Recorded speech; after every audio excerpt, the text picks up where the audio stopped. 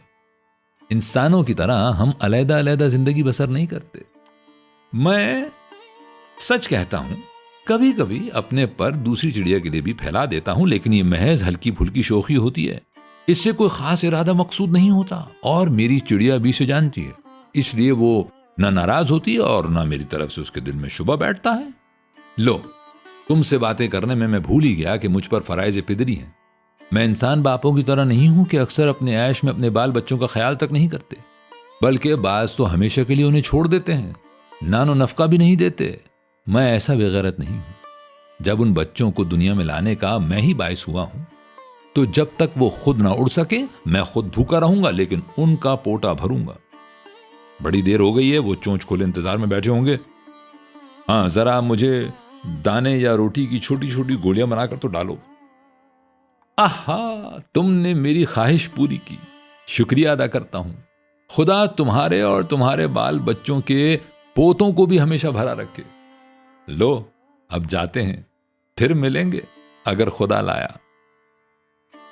اور یہ کہتے ہوئے دونوں پھر سے اڑ گئے۔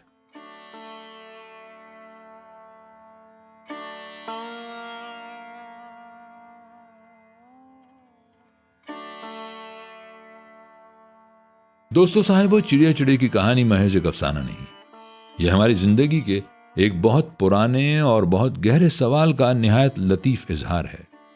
سجاد حیدر یلدرم نے اس کہانی میں جس سادگی، شگفتگی اور ذہانت کے ساتھ مرد اور عورت کے تعلق کو تمثیل کے پیرائے میں پیش کیا ہے، وہ اسے محض ایک دل بہلانے والی کہانی نہیں رہنے دیتا، بلکہ ایک ایسی تحریر بنا دیتا ہے جو سننے والوں کو خاموشی سے اپنے اندر جھانکنے پر مجبور کرتی ہے۔ اس افسانے کی خوبصورتی یہی ہے کہ یہ نہ تو خطبہ دیتا ہے، نہ کسی ایک فریق کا سیدھا فیصلہ سناتا ہے، یہ بس ایک منظر بناتا ہے، ایک مکالمہ سناتا ہے، اور پھر قاری یا سامع کو خود یہ محسوس ہونے لگتا ہے کہ انسانوں کی دنیا میں رشتے کتنے پیچیدہ، کتنے نازک اور کتنے معنی خیز ہوتے ہیں۔ بڑا ادب شاید یہی کرتا ہے، وہ سچ کو زور سے نہیں کہتا، بلکہ اس طرح ہمارے سامنے رکھ دیتا ہے کہ ہم خود اس کی گہرائی محسوس کرنے لگتے ہیں۔ چڑیا چڑے کی کہانی بھی ایسی ہی ایک تحریر ہے، نرم بھی، دلچسپ بھی، اور اپنے اندر ایک خاموش چبھن بھی رکھتی ہوئی۔ اگر آپ کو یہ پیشکش پسند آئی ہو تو چینل کو ضرور سبسکرائب کیجیے، ویڈیو کو لائک اور شیئر کیجیے، اور کامنٹ میں بتائیے کہ اگلی نشست میں آپ کس بڑے افسانہ نگار اور کس نمائندہ افسانے کو سننا چاہیں گے۔ میں ہوں عارف با حلیم اور آپ دیکھ رہے تھے بولتی کتابیں۔ سلامت رہیں۔